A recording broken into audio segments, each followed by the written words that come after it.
주시는 거룩한 말씀은 구약 성경 스바냐 1장 14절로 18절 말씀입니다. 스바냐 1장 14절로 18절 말씀을 받들어 읽을 때에 거룩하신 하나님의 음성을 들으시기를 간절히 기원합니다. 여호와의 큰 날이 가깝도다. 가깝고도 빠르도다. 여호와의 날의 소리로다. 용사가 거기서 심히 슬피 우는도다. 그날은 분노의 날이요 환난과 고통의 날이요 황폐와 패망의 날이요 캄캄하고 어두운 날이요 구름과 흑암의 날이요 나팔을 불어 경고하며 견고한 성읍들을 치며 높은 망대를 치는 날이로다. 내가 사람들에게 고난을 내려 맹인같이 행하게 하리니 이는 그날이 나 여호와께 범죄하였음이라. 또 그들의 피는 쏟아져서 티끌같이 되며 그들의 살은 분토같이 될지라. 그들의 은과 금이 여호와의 분노의 날에 능히 그들을 건지지 못할 것이며 이 온 땅이 여호와의 질투의 불에 삼켜지리니 이는 여호와가 이 땅 모든 주민을 멸절하되 놀랍게 멸절할 것임이라.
우리 주 예수 그리스도의 은혜와 평화가 오늘도 여러분 가운데 충만하시길 간절히 기원합니다.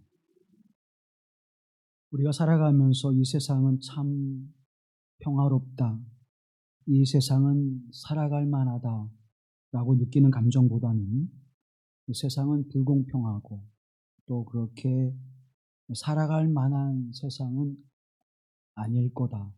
또 우리 자녀들이 살아가는 미래 세대가 우리가 살았던 그 시대의 그 행복함, 그 정서적인 평안함, 또 포근함 이런 것들을 더 풍성하게 누리고 살아갈 것이다 라고 생각하기에는 좀 어려운 삶을 우리가 살아가고 있습니다. 오히려 더 근심이 되어줘서 뭔가 더 많이 남겨주고 더 많이 해줘야만 살아갈 수 있는 세상이 됐구나 라고 하는 생각을 더 많이 갖게 되죠. 그래서인지 몰라도 우리가 더 많은 것을 남겨주기 위해서 더 많은 것들을 움켜잡는 모습들, 그런 모습을 바라볼 때마다 참으로 안타깝고 마음이 아픕니다. 악한 삶의 모습을 살아가면서 형통하고 또 풍성케 되어지는 모습을 볼 때 진실한 믿음을 가지고 살아가는데, 진실하게 살아가는데, 거짓됨 없이 살아가려고 하는데 형통치 않고 어떤 길이든 그 길이 막혀지고, 그래서 이곳으로 저곳으로 길을 선택해도 우겨쌈을 당한 듯한 그러한 삶의 모습을 살아가는 그 모습이 우리에게 더 많이 비춰지게 되는 일은 무엇일까요? 우리나라 청소년들이 7명 내지 8명이 정직하게 살아가면 손해보는 사회다라고 보는 까닭은 무엇일까요? 기성세대들의 잘못만은 아닐 것입니다. 이 세상이 그렇게 평화롭고 공평한 세상이 아니기 때문이죠.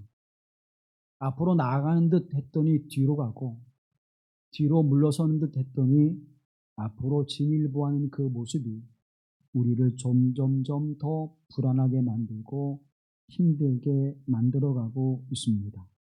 그래서 무엇이든 의지하려고 하죠. 물질에 의지하고, 학력에 의지하고, 또 권력이라고 하는 것에 의지하고 살아갑니다. 그래도 그것을 붙들어야만 좀 편안하게 살아갈 수 있기 때문이죠. 그러나 어느 곳을 보아도 불공평한 현실은 우리에게 언제나 존재한다고 하는 사실입니다. 그럴 때 우리 믿음의 사람들은 어떤 생각을 갖습니까? 하나님께서 이 모든 것들을 다 제자리로 돌려놓으시고 하나님의 선하심을 드러내실 거라고 하는 믿음을 갖고 있지만, 마지막 때가 곧 임하게 될 것이라고 우리가 생각하고 있지만, 그러나 여전히 그 마지막은 우리에게 먼 것처럼 느껴지게 되죠. 마치 우리의 인생을 살아가면서 나의 개인적인 종말은 멀다라고 생각합니다. 그 누구도 내 개인의 종말이 가까이 왔다고는 생각하지 않습니다. 어느 순간에 어느덧 내 곁에 와 있고, 또 어떤 삶의 모습을 통해서는 우리가 종말을 보게 되죠. 아, 그 사람과 어제까지만 해도, 그 사람과 일주일 전만 해도 함께 했었는데 라고 하는 그런 모습들이 우리에게 점점점 가까이 온다는 사실입니다. 그 이유는, 그 까닭은 종말이 우리에게 가까이 왔다는 사실이죠. 그런데 우리는 그 종말에 대해서 잘 생각하지 않습니다. 불공평하다고, 세상이 정의롭지 못하다고, 왜 이렇게 악하고 불의한 것들로만 채워지냐고, 선하게, 의롭게, 신실하게, 착하게, 거짓됨 없이 살아가는 이들에게 왜 이렇게 많은 고난이 주어지냐고 원망한 일들이 더 많아지는 그 삶의 자리에서 우리는 무엇을 바라봐야 될까요? 하나님은 역사의 주권자가 되심을 믿습니다. 시작을 하시고 그 끝을 내시는 하나님 되심을 믿습니다. 처음이 되시고 나중에 되신 하나님 되심을 믿습니다. 그래서 그 하나님이 처음에 그렇게 선하게 시작하셨듯이 그 마지막도 선하게 열매 맺게 하실 것을 믿습니다. 그래서 하박국 선지자는 우리에게 말씀합니다.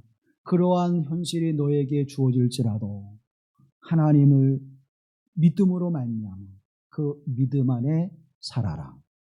하나님으로 인하여 기뻐하고 하나님께서 하나님의 때에 모든 것을 정리하시고 심판할 것이며, 그때에 우리는 참된 평화로움과 영화로운 삶을 살아갈 것이라고 말씀합니다. 스바냐 선지자도 우리에게 동일한 말씀을 주고 있습니다. 지금은 불합리하고, 지금은 불공평하고, 지금은 무엇인가 제자리에 있지 않은 그러한 모습일지라도 하나님께서 반드시 그 모습들을 원상 회복하게 하시는 완전한 하나님의 역사를 이루어내시는 그때가 올 것이라. 정의가 세워지고 공의가 바로 서게 되며 선함의 역사가 복을 받고 온유함과 겸손함으로 살아가는 자들이 영화로움의 은총을 누리게 될 것이라. 하나님은 의로우시고 선하시고 진리이신 하나님이시기에 하나님께서 반드시 그 세상을 열어두시고 또 세상 속에 그 역사를 열매로 맺게 하실 것임을 믿습니다. 그러므로 너희는 믿음으로 주를 바라보며 그 하나님을 신뢰하고 하나님밖에 없습니다. 전적인 믿음과 신뢰를 가지라고 우리에게 말씀해주고 있는 것입니다. 사랑하는 성도 여러분, 왜 우리가 그 하나님에 대한 신뢰와 믿음을 가지면서도 때때로 우리는 거짓됨의 길을 걸어갈까요? 이건 아니지 하면서도 마치 무엇인가 밀려가듯이 그 발걸음을 옮겨가는 이유는 무엇일까요? 아니야, 돌아서야지. 하나님이 기뻐하시는 것이 아니지. 하나님의 뜻이 아니지. 하나님의 말씀에 순종하는 것이 아니지. 하고 돌이켜서 나를 채근하고 다시 하나님께로 돌아서는 눈물이 우리에게 마른 이유는 무엇일까요? 그러나 분명한 것은 그 거룩하신 하나님의 역사를 믿음으로 바라보지 않고 그 하나님의 선하신 뜻을 우리가 깨닫지 못하게 되어질 때 마지막 하나님의 심판의 날이 가깝고도 가깝도다, 빠르도다, 그 날이 올 것임을 우리에게 성경은 분명하게 증언해주고 있습니다. 어떠한 삶의 모습으로 낙심해 있다면, 어떠한 삶의 무거운 일들로 힘들어하고 있다면, 내가 원하지 않고 바라지 않은 일들로 말미암아서 고통스러운 하루하루의 삶의 모습을 이어가고 있다면, 사랑하는 성도 여러분, 여러분의 삶은 허망하게 되지 않을 것입니다. 공한 것을 쫓는 인생이 되지 않을 것입니다. 하나님 앞에 믿음으로 서서 심판의 날에 여호와의 날이 다가올 때에 하나님 우리의 삶을 회복시켜 주시고 하나님의 영화로움과 거룩한 나라에 이르게 하셔서 우리에게 참된 평안과 즐거움과 기쁨의 세상을 반드시 열어주실 줄로 믿습니다. 그런데 그 믿음에 서는 일에 우리가 왜 자꾸 넘어지게 될까요? 오늘 본문의 말씀을 보면 그 이야기를 우리에게 전해주고 있습니다. 14절 말씀을 함께 해보십니다. 여호와의 큰 날이 가깝도다, 가깝고도 빠르도다. 여호와의 날의 소리로다. 용사가 거기서 심히 슬피 우는도다. 용사가 슬피 운다. 용사라고 하는 것은 용맹스러운 사람을 이야기합니다. 전쟁에 나가 건장한 모습으로 그 싸움을 두려워하지 않고 싸우는 사람을 이야기하죠. 그런데 그 용사가 슬피 우는도다. 슬피 운다고 하는 것은 이미 전쟁에 패한 것이죠. 이미 전쟁에 패하여 그 용맹스러움을 가지고도 그 힘을 가지고도 그는 슬피 울 수밖에 없음을 이야기해 주고 있습니다. 하나님 앞에 그 어떤 누가 설지라도 그 하나님의 날에 하나님을 대적하고 하나님께 맞서 싸워 이길 수 있는 자가 없다고 하는 것을 말씀해 주고 있는 것입니다. 그저 아무리 힘이 세고 그리고 용맹스러운 장수라고 할지라도 눈물을 흘릴 수밖에 없는 그때가 이르게 될 것임을 말씀해 주고 있습니다. 더 나아가 15절은 이렇게 말씀합니다. 함께 해보시죠. 그날은 분노의 날이요 환난과 고통의 날이요 황폐와 패망의 날이요 캄캄하고 어두운 날이요 구름과 흑암의 날이요. 아멘. 그날은 우리가 꿈꾸는 아름답고 행복한 그러한 날이 아니라 무서운 날이 되어질 것임을 선언해주고 있습니다. 분노와 환난과 고통과 황폐와 패망의 날에 대한 이야기를 하십니다. 빛이 없고 캄캄한 날이 될 것임을 선언해주고 있습니다. 나라가 멸망할 뿐만 아니라 그 삶의 모습도 완전히 무너져 버리고 그때가 절망의 날이 될 것이라고 선언하고 있습니다. 무엇 때문에 그렇죠? 용맹스러움, 힘을 의지할 때에 그와 같은 일들이 벌어질 것임을 이야기합니다.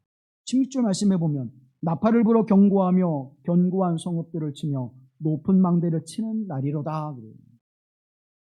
높은 망대를 세워서 적이 쳐들어올 때 나팔을 불어 경고해야 되는데 그 망대가 무너져 버립니다. 적이 쳐들어올 때 그 성읍의 백성들을 견고하게 지켜줘야 되는데 그 견고한 성읍이 무너져 버리는, 그래서 아무런 보호의 울타리가 되지 못하는 세상이 되어질 것임을 말하고 있습니다. 여기는 안전할 것이야, 여기는 안전해 라고 말하는 그 성읍들이 무너져 버릴 것이라고 말씀합니다. 예루살렘이라고 하는 것이 높은 산 위에 있죠. 돌산 위에 있습니다. 굉장히 가파르게 되어져 있습니다. 그래서 전쟁사를 연구하는 사람들은 100명으로 1000명을 막을 수 있는 성이 예루살렘이다 그렇게 이야기를 해요. 그만큼 견고한 성입니다. 자기 방어를 잘할 수 있는 그런 성이에요. 근데 그 성이 무너져서 돌 위에 돌 하나도 남지 않게 되는 역사가 바벨론을 통해서 이루어졌습니다. 견고한 성도 하나님이 지키지 아니하시면 무너져 버린다고 하는 사실을 이스라엘 역사 속에서 그것을 바라보게 되는 것입니다. 그러면 오늘 우리에게도 마찬가지입니다. 견고한 성읍이 우리에게 주어질 때 우리는 그 속에서 안전하다는 곳이 어디 있을까요? 미국에 가면 벙커를 만들어 놓고 핵폭탄이 터져도 생존할 수 있는 그러한 지하 벙커를 만들어 놓고 분양을 한다고 했죠. 엄청난 사람들이 몰려서 분양을 받았다고 합니다. 우리는 감히 살 수도 없는 엄청난 액수로. 그런데 그곳에 들어간다고 한들 생존할 수 있을까요? 살아날 수 있을까요? 사람이 만든 무기체계 속에서는 살아날 수 있을 것입니다. 그런데 그곳에 지진과 그리고 불이 떨어질 때 과연 안전하게 될까요? 우리가 바라보는 그 세상 속에서 이 지구가 깨트러지는 순간 모든 것들은 다 깨트러지고 만다고 하는 사실입니다. 세상 그 어디에도 안전한 것이 없다고 하는 사실을 우리는 깨닫게 돼야 합니다. 오직 하나님만이 우리의 의지가 되시고 하나님 안에 우리는 평안함을 누리게 될 것이고 하나님만이 우리의 피난처가 되시고 요새가 되시고 우리의 산성이 되심을 믿음으로 고백할 때에 하나님의 심판의 날에 우리는 구원의 손길로 하나님의 은총 안에 살아가는 날을 소망하게 될 줄로 믿습니다. 그 어떠한 세상의 힘도 그 어떠한 세상의 무기체계도 우리를 보호해 줄 수 없다는 것입니다. 사랑하는 여러분, 우리나라가 그 어떠한 무기 경쟁 속에서 우리도 그것을 가지면 보호해 줄 수 있을까요? 오히려 무기를 쌓으면 쌓을수록 그것이 폭발하게 되어질 때 우리는 감당할 수 없는 죄를 입게 되어진다는 사실입니다. 가장 어리석고 미련한 짓, 힘으로 막을 수 있는 세상이라면 이미 모든 세상은 힘의 권력자들이 가지고 이 세상을 지배할 것입니다. 힘으로 세상을 다스릴 수 없다는 사실을 역사 속에서 우리에게 분명히 말씀해 주고 있죠. 권력을 가지고 백성을 다스릴 수 있는 세상은 이 땅에 어느 역사 속에도 존재하지 않았습니다. 하나님만이 이 역사의 주인이 되시고 이 역사의 주권을 가지고 모든 역사를 이뤄가시는 하나님 되심을 믿습니다. 심판대에 설 때 그 누구도 그곳에서 벗어날 수 없습니다. 하나님이 우리를 구속하지 않으시면 하나님이 우리에게 구원의 은총을 베푸지 않으시면 우리는 마지막 심판의 날에 그 심판의 자리에서 오른편에 서지 못하게 된다는 사실입니다. 오직 한 분이신 하나님, 오직 나의 구원의 주가 되시는 예수 그리스도를 믿음으로 그 믿음 안에서 영원한 하나님의 나라를 소망하는 거룩한 백성 되기를 간절히 기원합니다. 하나님의 심판은 국지적인 게 아니에요. 하나님의 심판은 그저 일부분의 역사로 그쳐 있는 것이 아닙니다. 하나님의 역사는요, 하나님의 최후의 심판의 역사는 우주적인 것이에요. 여러분, 우리에게 다가오는 우주적인 심판을 우리가 막아설 수 있습니까? 비가 내리지 않는 것, 재앙이 내려지는 것, 기후의 재앙 우리가 막아설 수 있습니까? 지금도 기후의 재앙으로 말미암아 비가 내리지 않는 곳에 비가 내리고 물이 넘쳐나는 곳에 메마르가 되어 땅이 갈라지는 지금 그 고통의 모습을 우리가 경험하고 있지 않습니까? 사막에 눈이 내려 쌓이는 그런 현상을 보고 있잖아요. 막을 수 있습니까? 무엇으로 막아요? 힘으로? 무기로? 권력으로? 재력으로? 사랑하는 성도 여러분, 그 어느 것도 우리를 안전하게 지켜줄 수 있는 것이 없다는 사실을 깨달으십시오. 두 번째 말씀합니다. 18절 말씀 함께 보시죠. 그들의 은과 금이 여호와의 분노의 날에 능히 그들을 건지지 못할 것이며 이 온 땅이 여호와의 질투의 불에 삼켜지리니 이는 여호와가 이 땅 모든 주민을 멸절하되 놀랍게 멸절할 것입니다. 아멘. 놀랍게 멸절하게 하시고 은과 금이 여호와의 분노의 날에 능히 그들을 건지지 못할 것이라. 이스바나서 1장 1절 이하의 말씀을 보게 되죠. 마지막 날 막데스의 그 심판의 역사를 우리에게 보여주고 있는데, 막데스라고 하는 것은 부의 상징입니다. 예루살렘과 더불어서 상업 거래가 아주 풍성한, 그래서 남유다의 막데스라고 하는, 막데스 그러면 부의 그런 뜻입니다. 그런데 그곳을 하나님께서 멸하게 하시거든요. 다시 말하면 상징적으로 보여준 것입니다. 너희가 물질을 의지하여 살아갈 줄 아느냐? 그렇지 못해 라고 말씀해주고 있는 것입니다. 바알을 섬기고 말감을 섬기고 몰렉을 섬기면서 너희들이 부를 축적할 때 그 부가 너희들의 삶을, 생명을 보존해 줄 줄 아느냐? 그렇지 않다라고 하는 것을 막데스의 멸망을 통하여 보여주고 계시는 것입니다. 은과 금이 우리를 하나님의 심판의 날에 보호해 주지 않음을 말씀해 주고 있습니다. 그렇다고 돈도 필요 없고 집도 필요 없고 아무것도 나는 필요 없습니다. 여러분, 그렇지 않지요. 우리에게 그것은 이 땅을 살아가는 것에 있어서 우리에게 유용한 것들입니다.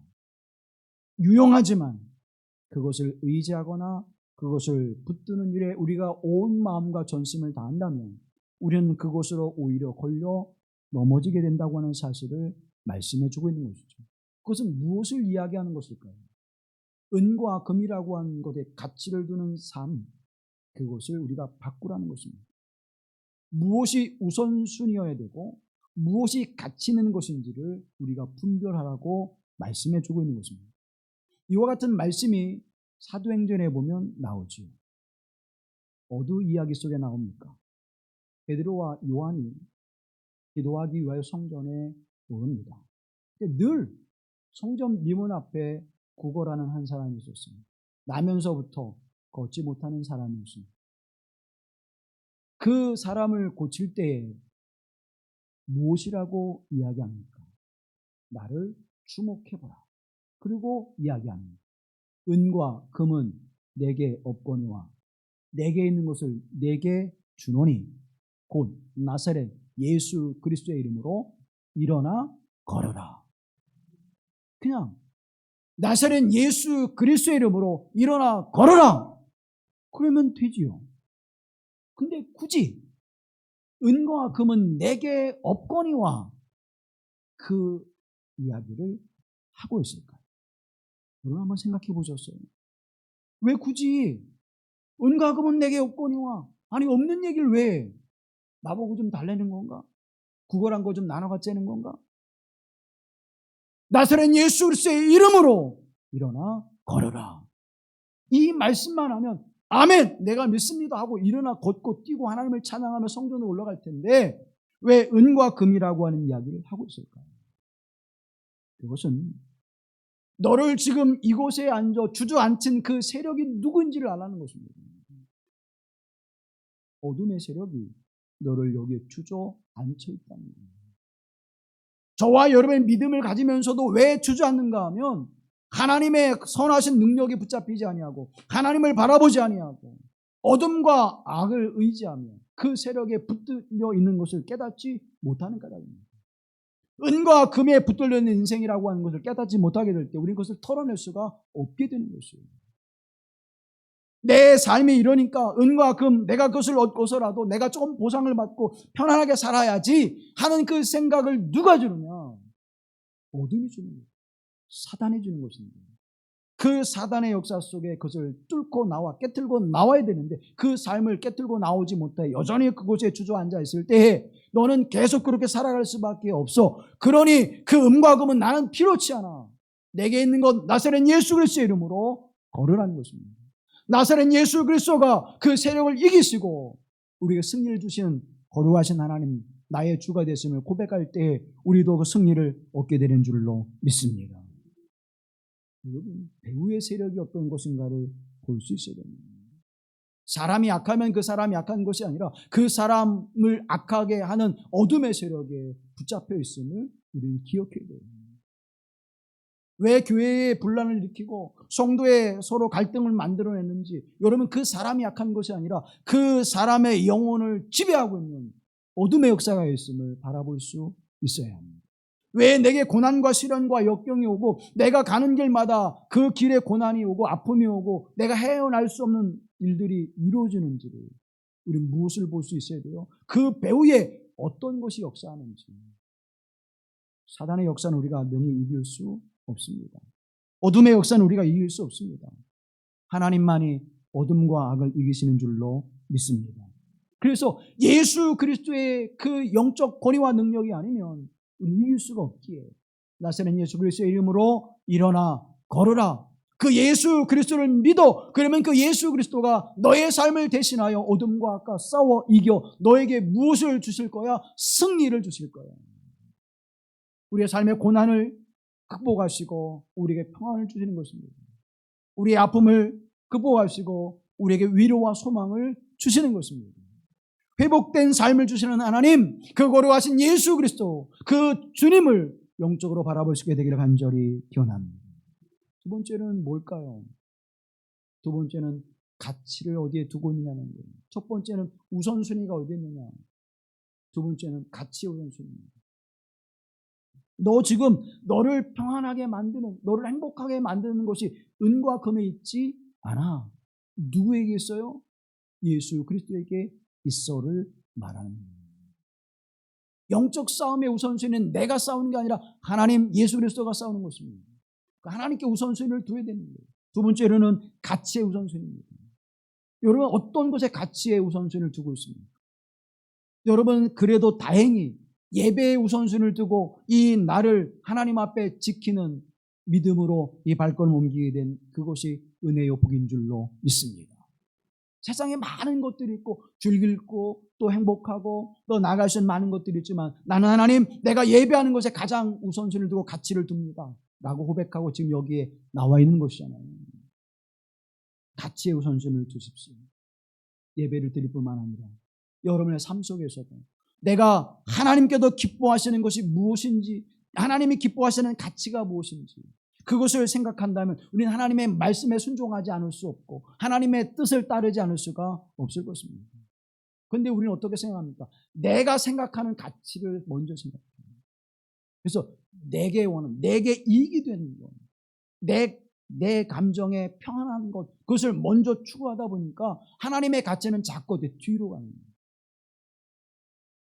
하나님의 가치를 앞세울 때 일어나 걷기도 하고 뛰기도 하고 하나님을 찬양하는 삶을 하나님께서 허락하실 줄로 믿습니다.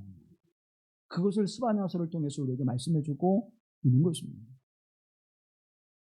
그런데 이것보다 더 무서운 영적 타락함이 있는데 그것은 하나님은 복을 주지도 아니하시고 화를 내리시도 아니하신다는 사고입니다. 무슨 얘기인가 하면요, 하나님 앞에 신실하고 진실하게, 그래도 하나님 내가 다른 사람들보다는 그래도 하나님 앞에 신실하게 거짓됨 없이 살아가려고 노력하거든요. 근데 왜 하나님 내게 복을 안 주시고 한 곱이 넘으면 또 다른 것이 와서 또 어둠을 물리치면 또 다른 어둠이 와서 나를 실망케 하고 좌절케 하고 낙심케 하지요. 하나님 계시기나 하신가요? 이 자리에 우리가 어떻게 해요? 자꾸 물음을 갖게 해요. 저만 그런 걸까요? 30년 목회를 하면서 하나님이 계시다면 이런 열매를 거두게 하시면 안 되는 거 아닐까? 그렇게 하나님 앞에 부르짖고 간구하고 눈물로 새벽잠을 깨우면서 하나님 앞에 기도했는데 이런 열매를 거두게 하시면 하나님 뭘 하자 하시는 걸까? 하나님 저하고 서로 같은 편 맞아요? 그런 생각이 들 때가 여러분 한 번도 없으시겠죠? 믿음이 있으신 분들은. 저는 가끔 그런 생각을 들어요. 하나님 내 편 맞나? 우리가 아이들이 그 놀이할 때 그런 얘기 가끔 하잖아요. 당신 내 편 맞아. 같이 사는 사람. 그래서 남의 편이잖아요. 못 드시는 분은 남의 편, 남편. 여러분, 근데 하나님은 정말 그러실까? 또 하나님 거짓되고 위선적이고 불의하고 악을 행하고 탐욕스럽고 교만하고 자만하는 이들, 마치 자기가 재판장이 됐는데 그렇게 사는 사람 하나님이 책망하시고 징계하시고 진멸해야 되는 거 맞는 거 아닌가요? 악을 멸하신 하나님이신데, 악을 기뻐하지 않는 하나님이신데 하나님 그렇게 되지 않아요. 우리 그런 생각을 하게 되죠. 선한 자들에게 복을 내리지도 아니하시고 악한 자들을 멸하지도 아니하시고 하나님은 안 계신가? 그래도 실제적 무신론의 삶을 살아가는 이들이 있습니다. 교회를 다니긴 다녀요. 예배를 드리긴 드려요. 기도는 하긴 해요. 그런데 실제적으로 보면 무신론자예요. 하나님은 그러면 할 수 없고 그래도 그만 안 그래도 그만 자기 만족으로 교회를 다니는 사람들이 있는 거죠. 그것을 실제적 무신론 이렇게 이야기합니다. 이 사람들은요 항상 자기 중심이에요. 내게 유익이 되거나 내게 기쁨이 되어지면 그것은 하나님이 하신 것이고 내게 유익이 되지 않으면 하나님이 안 계십니다. 하나님의 존재를 믿긴 믿지만 실제로 존재하시는가?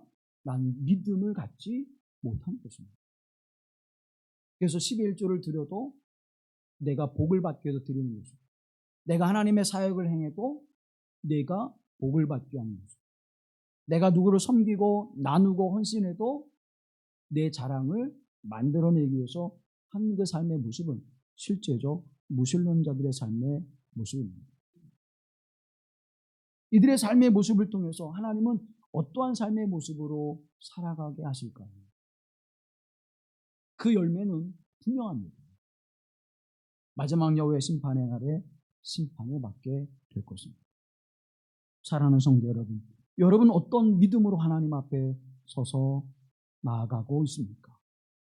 불꽃 같은 눈으로 우리를 감찰하셔서 우리를 지키시고 돌보시는 하나님을 믿고 의지하고 있습니까? 머리털 숲까지 다 세신바 되신 하나님이 나의 하나님 되심을 믿고 계십니까? 마지막 날에 나의 모든 행실을 낱낱이 하나님 기억하시고 그것에 대해서 보응하시고 심판하실 하나님이신 것을 믿고 있습니까?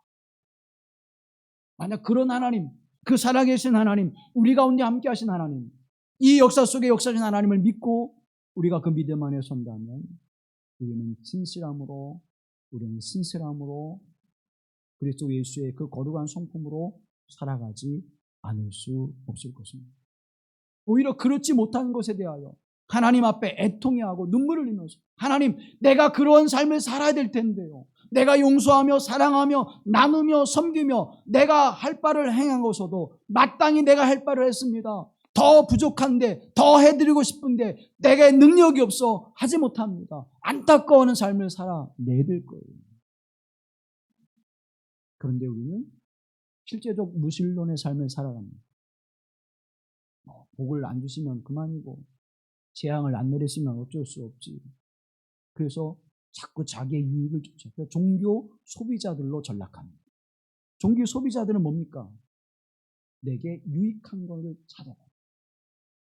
여러분 하나 주는 마트가 있고 원 플러스 원 하는 마트가 있어요. 어디로 가시겠습니까? 그렇죠. 원 플러스 원 하는 데로 내게 유익이 되는 마트로 갑니다.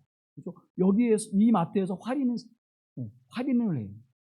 500원짜리를 250원에, 1000원짜리를 500원에. 근데 이 마트는 1000원에 그대로 팔고 500원에 그대로 팔고. 그럼 다 어디로 갑니까? 거의 대부분 할인하는 데로 가죠. 교회도 마찬가지.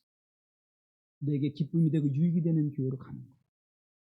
그래서 1+1 하는 교회를 사람들이 많이 가요. 1+1 하는 데는 어디예요?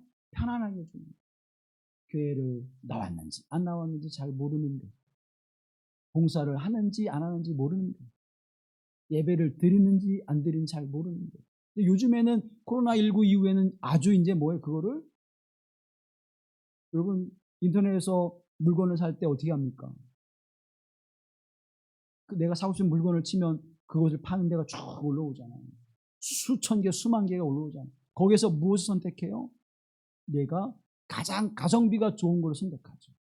그러니까 교회들이 엄청나게 올라오잖아요. 인터넷에. 엄청나게 올라오는데 그 엄청나게 올라오는 거에서 내 마음에 쏙 드는 데를 클릭하고 거기서 예배를 드립니다. 파자마 입고 런닝 하나 입고서 거기서 소파에 앉아서 예배를 드리다가 은혜가 되는 것 같아요. 그러면 그 밑에 후원 계좌, 온라인 계좌를 탁 클릭해서 거기로 감사헌금을 보내죠. 고마워요. 그러면서 누구한테 고마운 거예요? 하나님께, 그 교회에게, 그 목사에게. 하나님께는 아닐 겁니다. 사랑하는 성도 여러분, 종교 소비자의 삶을 살아가는 그 모습의 중심은 하나님이 아니라 자기 이익이 있습니다. 기도해도 자기 이익을 위해 기도해요. 예배를 드려도 자기 이익을 위해서 기도해요. 봉사를 해도 자기 이익을 위해서 기도해요. 오늘 하나님 앞에 경건함과 거룩함의 모습은 사라져버리고 모든 것의 가치의 판단이 어디에 있습니까? 나를 행복하게 해주는, 나를 기쁘게 해주는, 거기에 있어요. 물론 행복해야 돼요. 물론 기뻐야 됩니다. 그런데 그 기쁨과 행복이 어디로부터 나와야 되는 거예요? 하나님으로부터. 내가 아니라 하나님으로부터. 내 감정이 아니라 하나님의 말씀으로부터, 하나님의 뜻으로부터, 하나님의 역사 속에서 나와줘야 되는데 우리는 그 삶의 모습을 살아가지 않는 거예요. 내가 교회 건물 안에 있다고 해서, 내가 십자가를 내 가슴에 달고 있다고 해서, 내가 십자가를 내 차에 달고 다닌다고 해서 하나님이 나를 지켜주고 보호해 줄 것이라고 하는 생각을 여러분 절대 하지 마십시오. 교회 열심히 다닌다고 해서, 말씀을 열심히 본다고 해서, 내가 하나님 앞에 찬양을 열심히 드린다고 해서 하나님이 나를 보호해 줄 것이라고 생각하지 마십시오. 그건 환심을 사는 거예요. 환심을 사는 하나님, 그 하나님은 거짓된 분이잖아요. 하나님은 진실하신 하나님인데 거짓된 것을 받아들이신다면 그 하나님은 거짓된 하나님이 되는 것이죠. 하나님은 절대 환심을 사는 하나님이 아니십니다. 하나님은 진실하신 하나님이에요. 하나님은 진리 하나님이에요. 예배를 드릴 때에도 내 마음과 뜻과 힘과 정성을 다해 주님을 바라보십시오. 기도할 때에도 나의 기도에 응답하신 하나님 되심을 믿고 그 주님을 바라보십시오. 내가 찬양할 때에도 하나님 이 찬양을 통해서 내 영혼의 찬양을 받으시옵소서. 그러한 믿음으로 하나님을 찬양하십시오. 마치 주문을 외우듯 그렇게 줄줄 외우는 그러한 모습으로 하나님 앞에 예배한다면 하나님은 결코 우리에게 어떠한 응답도 이루어지지 않을 것입니다. 그런데 왜 하나님이 이와 같은 여호와의 날, 무서운 날을 우리에게 말씀해 주고 있을까요? 반드시 하나님의 마지막 날에 심판이 있을 것을 믿습니다.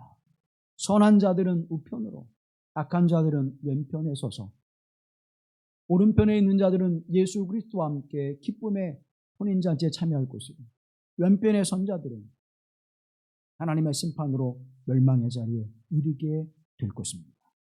그런데 하나님은요, 왜 이 말씀을 주는가 하면 내가 너희를 반드시 멸절할 거야, 놀라운 일로 멸절할 거야를 말씀하시는 것이 아니라 그때가 곧 가까이 왔도다, 그때가 빠르게 임할 거야. 그러니 어떡하라고요?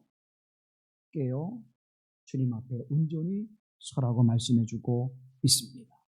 사랑하는 성도 여러분, 그래서 우리에게 그 말씀을 주시는 하나님의 은총 안에 살아갈 때 하나님의 거룩하신 은총과 영광의 풍성함이 우리가 하나님을 바로 볼 수 있는 믿음의 자리로 나아가게 하시는 은혜임을 기억하십시오. 시편 73편에 보면 아삽이라고 하는 분이 시를 써서 노래합니다. 1절과 2절 말씀에 보면 이렇게 고백해요. 하나님은 마음이 정직한 사람과 마음이 정결한 사람에게 선을 베푸시는 분이건만 나는 그 확신을 잃고 넘어질 뻔했구나. 그 믿음을 버리고 미끄러질 뻔했구나. 그렇죠? 하나님 분명히 계신데, 하나님 분명히 선하신 하나님이신데, 그런데 왜 하나님 여기에서 이렇게 역사하셔야 되는데, 여기에서 이쯤 되면 하나님이 개입하셔야 되는데 왜 안 하고 더디하고 계실까? 확신한 믿음이 없어요. 그래서 믿음에서 어떻게 해요? 미끄러져요. 사랑하는 여러분, 하나님의 말씀에 굳굳하게 서서 반석이 된 예수 그리스도에 굳굳하게 서서 십자가를 든든히 붙잡고 온전한 믿음에 서시를 간절히 기원합니다. 알아보니까 죄악의 사람들은 오히려 뭐예요? 고통을 받지 않아요. 어둠의 사람들은 오히려 윤기가 쫙 흘러요. 거만한 눈으로 살아가는 사람들이 오히려 존경을 받아요. 남을 비웃는 사람들이 오히려 사람들로부터 더 행복한 사람처럼 보이긴 해요. 거만한 자들이 세상에 더 많아지고 있습니다. 이런 세상 속에서 하나님, 이게 하나님이 꿈꾸는 세상입니까? 하나님이 원하시는 세상입니까? 하나님이 우리에게 주고자 하시는 세상입니까? 우리는 어떻게 돼요? 낙심입니다. 그래서 실제적 무신론자의 삶을 살아가죠. 그렇죠? 안 믿으면 조금 뭔가 이상한 것 같고, 믿을래니 믿어지지도 않고, 그러니까 그냥 적당히 거리를 두고 한 발은 교회, 한 발은 세상에. 그래서 내가 기쁠 때에는 세상, 내가 어려울 때는 교회, 내가 잘 나갈 때는 세상, 내가 어려울 때는 교회. 그리고 적당히 살아가는 거예요. 이 아삽이라고 하는 사람도 내가 그렇게 살 뻔했다는 거예요. 내가 그렇게 살 뻔했습니다. 난 하나님이 그런 하나님인 줄 내가 몰랐습니다. 그렇게 고백하는 거잖아요. 그런데 이렇게 고백합니다. 17절 말씀 다 같이 보시죠. 그러나 마침내 하나님의 성소에 들어가야 악한 자들의 종말이 어떻게 되려는 것을 깨닫게 되었습니다. 아멘. 성소에 들어가 하나님의 말씀을 대언하고 살아계신 하나님을 배우니까 마지막 종말의 때 어떻게 하시리라? 악한 자들이 어떻게 될 것이라. 어떻게 됩니까? 하나님의 심판이 임할 것이라. 하나님이 멸절할 것이라. 이것을 깨닫고 나니까 이제 내 걸어가는 발걸음이 뭐예요? 맞구나.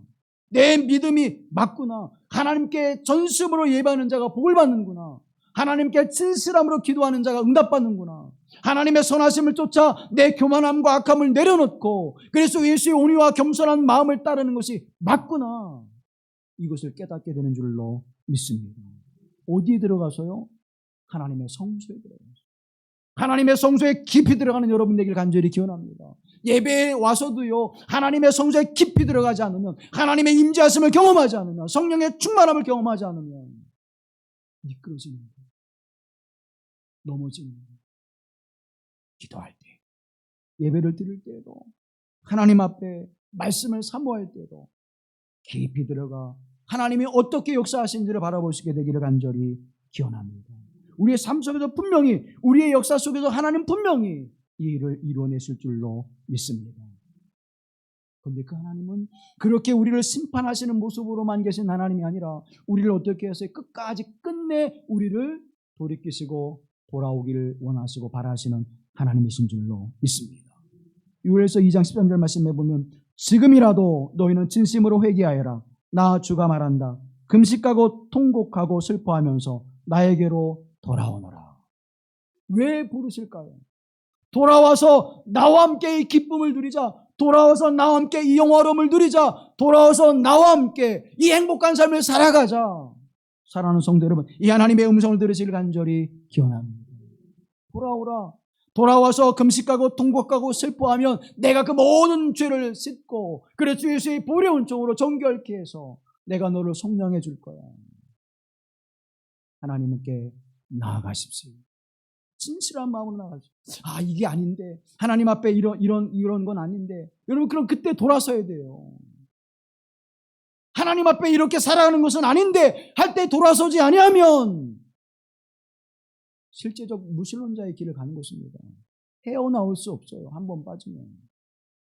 그러나 그때 하나님께 더 가까이 깊이 나아가, 하나님, 내가 왜 그 길을 걸어갔을까요? 믿음 없는 나를 불쌍히 여겨주시고 주의 말씀을 깨달아 온전한 믿음에 서게 하옵소서. 그때 하나님 손을 내미시고 나를 붙드셔서 우리의 모든 죄를 용서하시고 믿음을 주시고 하나님의 은혜의 풍성함을 주시고 주님의 품에 안겨 나를 회복하게 하시고 생명의 충만함을 누리게 하시는 은혜를 허락하실 줄로 믿습니다. 어떻게 믿으라는 거예요? 아니, 지금까지 봐왔잖아요. 하나님은 신실한 자에게 복도 안 내리시고 하나님은 악한 자에게 진노도 안 하시고 화도 안 내리시고, 어떻게 우리가 알 수 있습니까? 여러분, 어떻게 알아요? 하나님의 부르신 이들을 통해서 하나님의 선한 역사를 이루십니다. 그때 하나님이 그 사람을 통해서 나를 믿음의 길로 인도하셨지. 모태신앙의 사람들은 그것이 좀 불확실할 거예요. 근데 저는 확실합니다. 왜 그때 그 친구를 만나서 그 형이 교회를 다니게 하시고 내가 교회로 끌려갈 수밖에 없었을까? 여러분, 하나님의 놀라운 계획과 섭리가 있음을 믿습니다. 동네에 얼마나 많았어요, 여러분. 30년 전만, 죄송합니다. 제가 30살로 착각했네요. 60년 전, 50년 전만 해도 동네에 아이들이 바글바글 했잖아요. 성경학교 할 때 북만 치고 가면 뒤에 아이들이 막 수십 명씩 왔잖아요. 근데 그 삶 속에서 그 친구를 만나. 근데 그 친구 형이 또 교회를 열심히 다녀. 왜 하필 하나님 그때 그를 친구를 만나가지고 목사로 여기 끌려다니게 하시는지. 근데 그게 은혜였습니다. 그게 하나님의 은총이었습니다. 그게 하나님의 사랑이었습니다. 그게 하나님의 계획하심이었습니다. 몰라요. 우리는 몰라요. 이 역사가 어떻게 됩니까? 기독교 역사가 지금 한국 교회가 뭐 많은 걸 선교하고, 우리는 선교하여서 하나님 보호하시는 게 아니에요. 어떤 목사님은 그런 얘기를 해요. 한국 교회가 선교를 많이 하고 교회를 많이 세워서 복을 받고 하나님 지켜줄 거다. 핵으로부터 지켜줄 거다. 천만의 말씀. 이 땅에 교회가 들어오기 전, 하나님의 말씀이 들어오기 전에 이 땅에 있던 사람들이 중국에 나가고 일본에 나가서 거기에 들어왔던 하나님의 말씀을 먼저 받아가지고 들어왔어요. 그리고 그 다음에 아펜젤러와 언더우드가 와서 복음을 전할 때 거기에 놀라운 폭발적인 복음의 역사가 일어난 줄로 믿습니다. 하나님이 먼저 하셨어요. 미국이 와서 복음 전한 게 아니에요. 하나님이 먼저 복음을 주셨어요. 누가 그것을 알았을까요? 하나님의 사람을 세우신 거예요. 하나님의 사람들을 세우셔서 그 역사를 이루어 주시는 거예요. 분명합니다. 두 번째는요, 로마서 8장 28절 말씀 함께 해보시죠. 하나님을 사랑하는 사람들, 곧 하나님의 뜻대로 부르심을 받은 사람들에게는 모든 일이 서로 협력해서 선을 이룬다는 것을 우리는 압니다. 아멘. 사랑하는 여러분, 하나님의 선한 역사를 이루시는 거예요. 내 인생이 유리 조각 깨지듯 산산 조각 깨지는 것처럼 하나님, 내 인생 이게 뭐예요? 하고 말하는 그 순간 하나님 그 산산이 부서진 그 조각을 하나하나 가져다가 맞추셔서 뭘 만들어내시는 거예요? 모자이크를 만들어내시는 거예요. 유럽의 교회들을 바라보십시오. 모자이크가 얼마나 화려하고 아름답고 때때로 그때 우리는 영화롭게 보이잖아요. 그게 다 뭐예요? 조각조각 맞춰지는 거예요. 산산이 부서진 것들을 조각조각 맞춰서 그 모습을 만들어내신 하나님. 어떤 때는 거룩함이, 어떤 때는 영롱함이, 어떤 때는 그 빛으로 말미암아 하나님의 임재하심을 경험하듯 내 산산이 조각난 이 유리 조각 같은 인생을 하나님 하나하나 하나님 만드셔서 누가 보아도 아름답고 영롱한 모자이크로 우리의 인생을 세우시는 하나님 되심을 믿습니다. 여러분의 인생 그렇게 아름답게 만드시는 거예요. 사랑하는 성도면 그 하나님을 믿으시길 간절히 기원합니다. 그러니까 아삽이 내가 미끄러질 뻔했습니다. 그런데 성소에 들어가 하나님을 배웠고 하나님의 말씀을 대언하고 내가 깨닫게 되었습니다. 그리고 마지막에 이렇게 고백합니다. 함께 보시죠. 시편 73편 28절 말씀.